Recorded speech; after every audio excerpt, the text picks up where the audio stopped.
Hello and welcome. This is the ES1 weekly video for week 5. Today is Wednesday, November 4th. And thank you so much for tuning in, for coming. Of course, today was an unusual week. We were supposed to have an assignment this week, our 5th assignment during week 5, but we chose to skip this week because things just seemed too hectic and too stressful.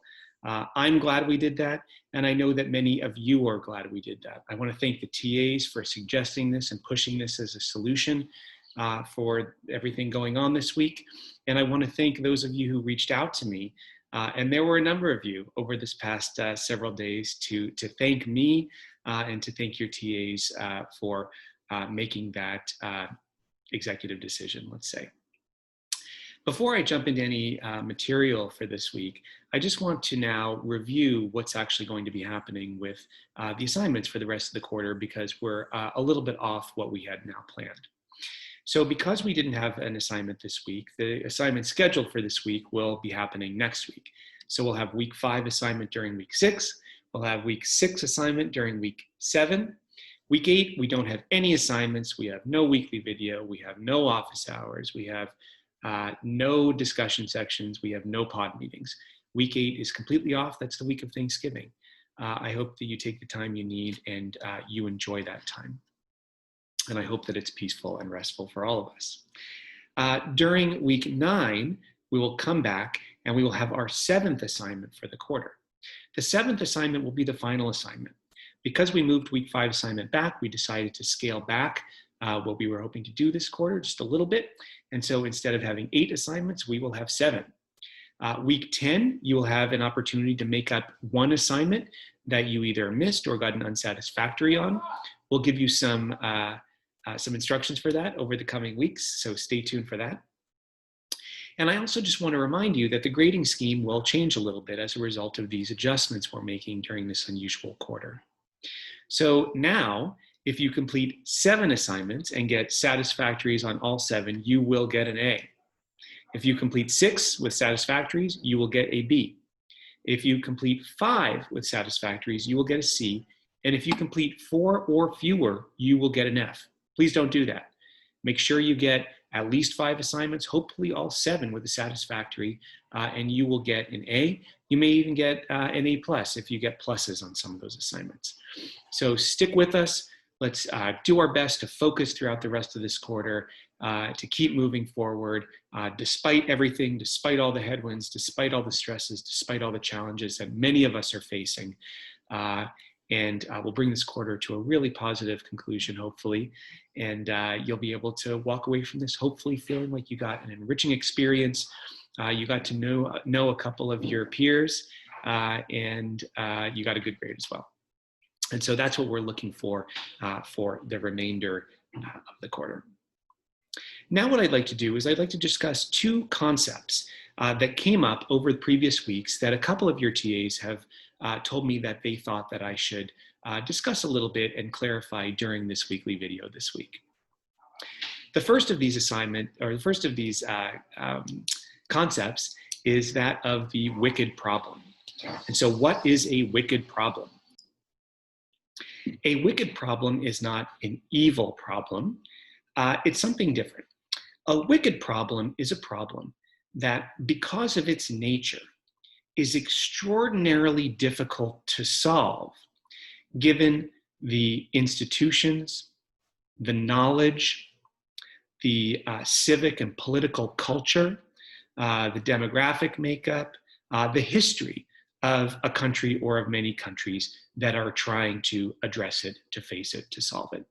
So a wicked problem is something that is extremely difficult to solve given the culture, the society, the institutions that we have at our disposal to solve it. What's an example of a wicked problem? Well, you could argue that the coronavirus pandemic, that pandemics in general present wicked kinds of problems. And that's why, one of the reasons why, even though our medical science, our state of medical science has grown and improved so much over the years, that we still have some of the same challenges confronting pandemics that we had a century ago or before. Did you know that during the last pandemic, almost exactly a century ago, the last major pandemic, which colloquially called the Spanish flu pandemic, but actually is thought to have originated in the Midwestern United States, that during that time, there were some of the same debates that we're having now. There were anti-masking leagues, people who didn't want to wear masks, even though it was being recommended by public health officials. There were people who didn't want to submit to quarantines or contact tracing. There were debates about whether or not economies should shut down and whether kids should go to school. A lot of those things happened a century ago with another pandemic. It was a flu pandemic. It wasn't a coronavirus pandemic, but it was very similar in some of those ways, although the context of a century ago, including the medical science, the state of knowledge, was quite different. And so one of the things we can conclude from this is that pandemics propose or pose wicked kinds of problems that are extraordinarily difficult to solve in any clean or easy way based on the societies, the cultures, the institutions that people living at the time have at their disposal to use to solve those problems. Possibly the most wicked problem of them all is climate change. Climate change is a wicked problem because of the way it operates, of what it is. It happens on all scales, spatial scales. It happens at the very local scale. It happens at the global scale. It's something that requires cooperation across the board internationally to deal with, but it's something that all of us as individuals are actually contributing to. It's something that's happening now that we predicted could happen for a long time, but that the greatest consequences of come in the very distant future, right? Especially if we continue on the track that we're on. Take another example. Climate change is the kind of, most problems, let's say, let me take a step back. Most problems, if they're urgent, if they're happening now, you need to act now to solve them. The further off they are, their consequences are in the distance, the more time you have to kind of think about it and to gear up, right? If it's not happening right now, then it's not as urgent. That's how most problems are. If it's happening further away, you've got a little bit of time. If it's happening now, then you need to deal with it. Climate change is not that way at all. As a matter of fact, some people say it's the opposite, right? So we need to act now to prevent grave consequences that could happen in the very distant future. And the slower we act, the graver those distant consequences are, even though we also have consequences of climate change that are happening today. And so for all of these reasons, all of these counterintuitive, all of these scale-related reasons, space and time, global and local, climate change is often cited as the greatest wicked problem of them all. Not because climate change is inherently evil. The climate of the Earth has changed many times over the millennia, over millions of years. But because the kind of climate change that we're producing now, its rate, its scale, the sources of it, the consequences of it for humans and other beings on Earth are incredibly serious. But our societies, just and our institutions and our governments, and even our knowledge systems in some ways, we're just not really set up to deal with that kind of a problem. And so we're having to adjust to figuring out ways to reorient our society to dealing with this kind of a problem, even as the problem itself is beginning to unfold. That's an example of a wicked problem, a problem that's really, really hard to solve based on the tools we have to solve it. Okay, I want to talk about another concept that came up in the reading a few weeks ago. And for this one, I've brought props. Okay, now these are pieces of paper that I've poked holes in, but let's consider them pieces of Swiss cheese. I looked in my fridge, I didn't have any Swiss cheese. I almost went to the grocery store, but I needed to record this video now, and so we have artificial Swiss cheese. Okay, so a couple of weeks ago, the author Ed Yong described the United States' response to the coronavirus pandemic as a pandemic spiral, as a serial monogamy of responses.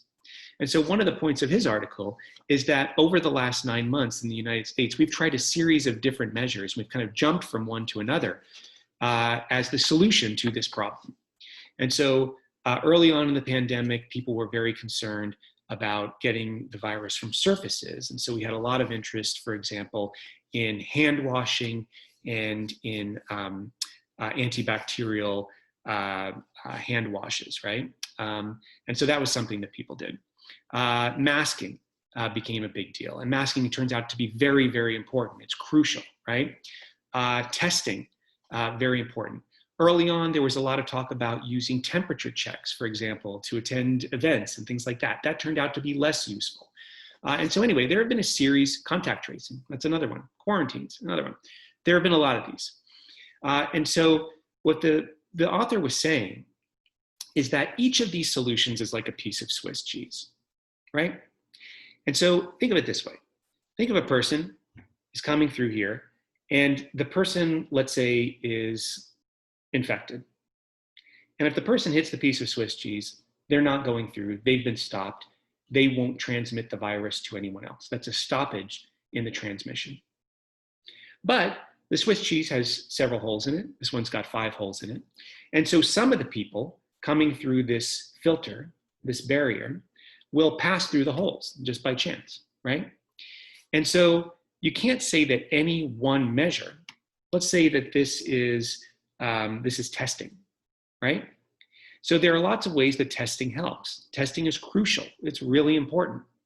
But testing doesn't catch every case. It can't stop every case of transmission. Why is that? For a bunch of different reasons. There are false negatives.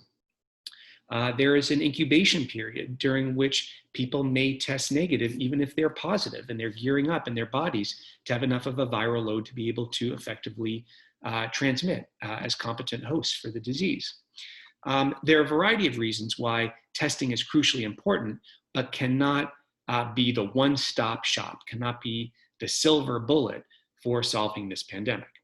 Okay, so I'm going to write this down here. Let's call this testing. Testing. You see it as opposite in your screen. I don't. Okay, so this is testing. Now let's look at another one. Here's another piece of Swiss cheese. This one has several holes in it. It has 6 holes in it. The holes are in different places. I just poked them randomly with my pen. Let's say that this one is mask wearing. Mask wearing, we now know, is extremely effective as a deterrent for the transmission of coronavirus, because we now understand, which we didn't entirely understand at the beginning of the pandemic, that coronavirus is much more likely to be transmitted via aerosol droplets, water droplets, or even airborne than it is to be transmitted from surfaces, from touch. And so we now know that, and for that reason, we know that masks are really important in stopping the chain of transmission. So let's write masks here. Masks, okay. But if you only use masks, then again, you run into the same problem. Some transmission, a lot of transmission will get stopped by using masks, but a few people will get through. It could be because there's a hole in their mask. It could be because they let down their guard and took off their mask at one point. It could be because they weren't wearing it properly. It could be any variety of reasons, right? And so masking is really important, but again, it's not the silver bullet. It can't stop all the transmission. So what Ed Young was saying is if we do testing one month and masking the next month, then we'll still have a situation in which some people will get through this and some people will get through this. The number that gets through will probably diminish over time, but there will still be active transmission in the community. What Young was suggesting, and what public health officials around the world have been suggesting, is that what you need is a suite of approaches, all implemented consistently and at the same time to stop the serial monogamy, to stop the pandemic spiral. If you do that, if you do testing and masking, let's say you also do contact tracing and quarantining, these sorts of things, then what you'll do is you'll create a very impermeable filter that will drive down the rate of transmission and infection and will drive down the overall rate of the disease in the community. In the United States, unfortunately, up till now, we have failed to thoroughly and consistently use a suite of approaches that would have really helped us over the last 9 months to control this disease. That's the pandemic spiral. This is the suite of approaches, and that's what Ed Young was talking about in his article. For some people, there's also kind of errors of intuition that are involved in this, let's say. And so people might think, oh, masks don't work because the coronavirus is so small that it can get right through the mesh of a mask. Well, coronavirus is often usually carried in water droplets, and water droplets aren't really getting through. That's why when you wear a mask, it feels humid in there, right? And so there are lots of reasons why people might think that some of these things don't work. And in fact, they might be right that each one doesn't work on its own, but a suite of approaches can really help. And that's what we should be doing in this country to prevent the transmission of coronavirus and to drive the disease down to low levels. Fortunately, right now in Santa Barbara, we're doing pretty well. We're at the lowest rate of infection that we've had since the pandemic began. And so hopefully people will be really conscientious and continue to do the things that they're doing now to keep the curve low, to keep the number of infections low, and to get us through this episode, which will probably last for quite a while in as healthy and intact of a way as possible. Okay, now what I'd like to do is switch gears. And I want to talk about something else that came up in the TA meetings. It's been brought to my attention as something that you might want to hear a little bit more about. And so this is the issue of source materials. I'm a historian, I'm trained as a historian, and so my job really is to think about source materials, to think about what kinds of materials I can trust, where I might find them, what kind of materials I can't trust, and of those that I can't trust, what I can still learn from the fact that I can't trust some of them. And so historians become very good at assessing sources, at reading sources, at watching or listening to sources like you're doing this quarter. And so it's kind of second nature to me to think about sources in critical ways. I realize that it's not second nature to you. And in fact, I know that it's a hard thing to do, to think about what sources are really reliable, because it's hard for me to kind of explain it, even though I feel like I'm pretty good at it, or I've become good at it over time. And so here are a couple things that you can do when you're thinking about source materials. Now, this isn't going to come up this quarter because I'm providing you with all the sources for this class. I'm providing you with the readings, good readings, high quality readings that have been vetted, with videos that have been vetted and well produced, journalistic videos, podcasts, same thing, well produced, well vetted, fact checked, that sort of thing. But when you're out there on your own looking for information, how can you best think about the sources you're encountering? Well, I would offer you three things to think about, at least initially. One is, who created this thing? Who's the author? Who was the director if it's a video? You know, who created or produced this thing that you're going to be consuming? Whether it's a written piece or whether it's a multimedia piece. Nowadays, you can find out pretty easily who the author or the producer of these things is, and you can look that person up online, you can find out about their background, and you can get a sense whether this is the kind of person that you think you should be getting reliable information from. So that's the who. Who's the author, who's the producer? The second thing you want to think about is where this piece is appearing. Like who's publishing it? Who's created it? Where is it appearing? And so if a piece is being published in the New York Times, that says something to you, as opposed to a piece that appears maybe on your Facebook page in a feed on a website that you don't know who created it, right? And so that makes a big difference. And so you should not only think about who the author is, but about who the publisher is, who the creator is that's produced this thing and published it. And so that's really important because different outlets have different standards. So your uncle's blog may make certain claims that are either maybe they're brilliant and well supported by the evidence, maybe they're entirely unsubstantiated, maybe they're false and misleading. But it's hard to know from your uncle's blog. If you're reading a source like the New York Times has been wrong many times over the years, believe me. But there's a system in place at a newspaper like that is in place specifically to try to prevent mistakes and correct them when they do occur.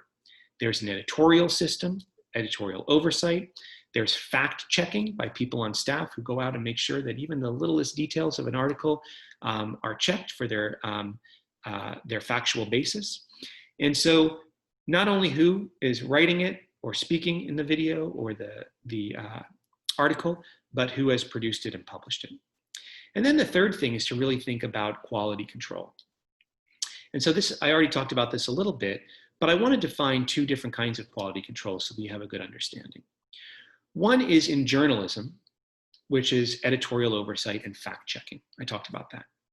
But then there's another kind of quality control that happens in academic work. And so, for example, next week, not this coming week, but the week after, you're going to have a piece the very first piece, so that's 6A, it's your first activity for weekly assignment number 6, right? So that's kicked back a week. That's an academic piece that was published in a peer-reviewed journal. Peer review.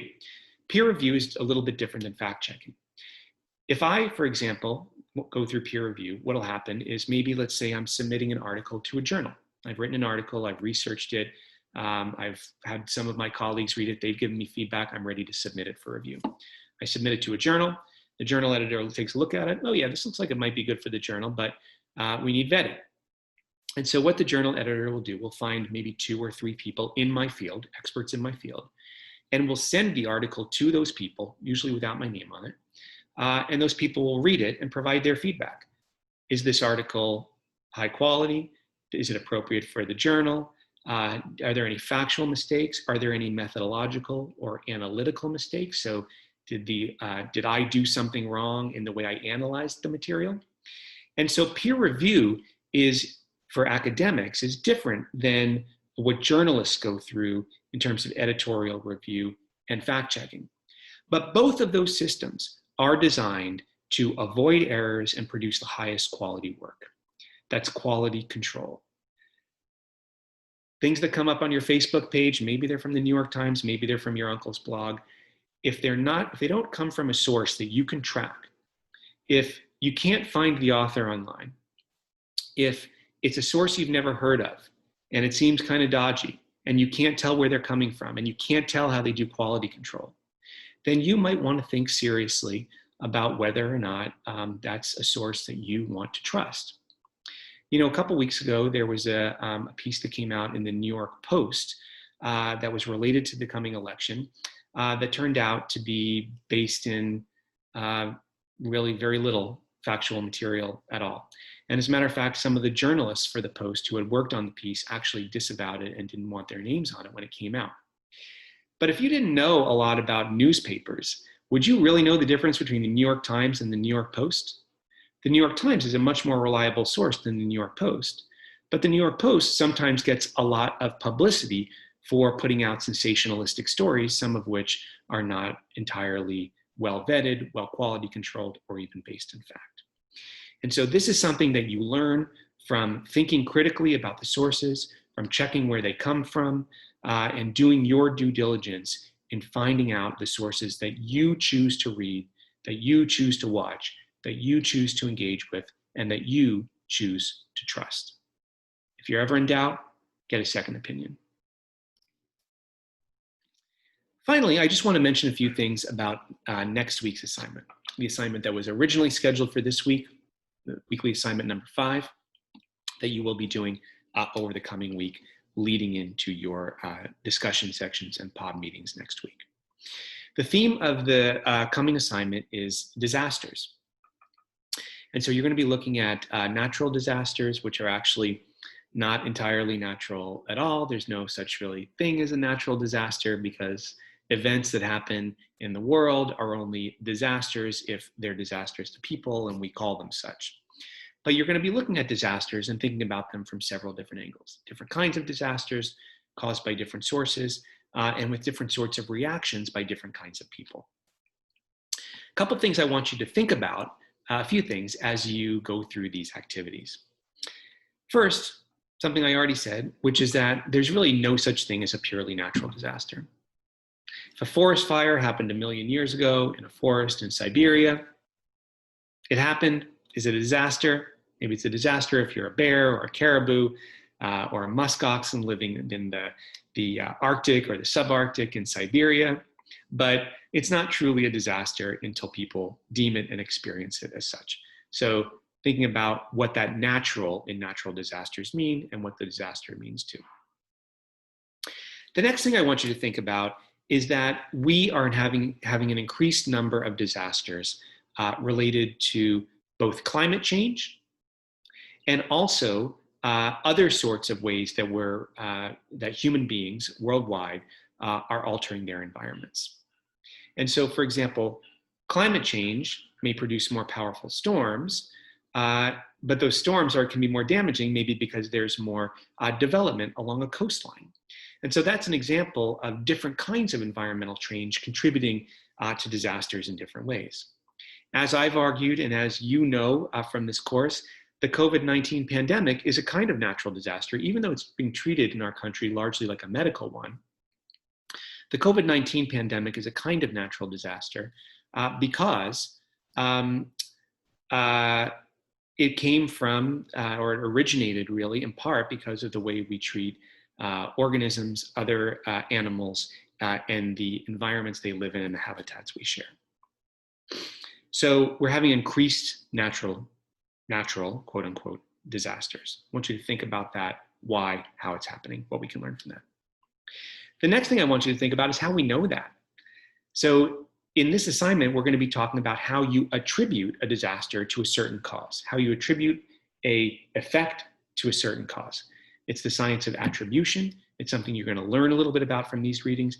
And it's really important, not only in the science of understanding disasters and climate change and other sorts of environmentally related disasters, but also in the politics and the discourse and how we talk about them and how we think about them. So how do we know that something was caused by something else?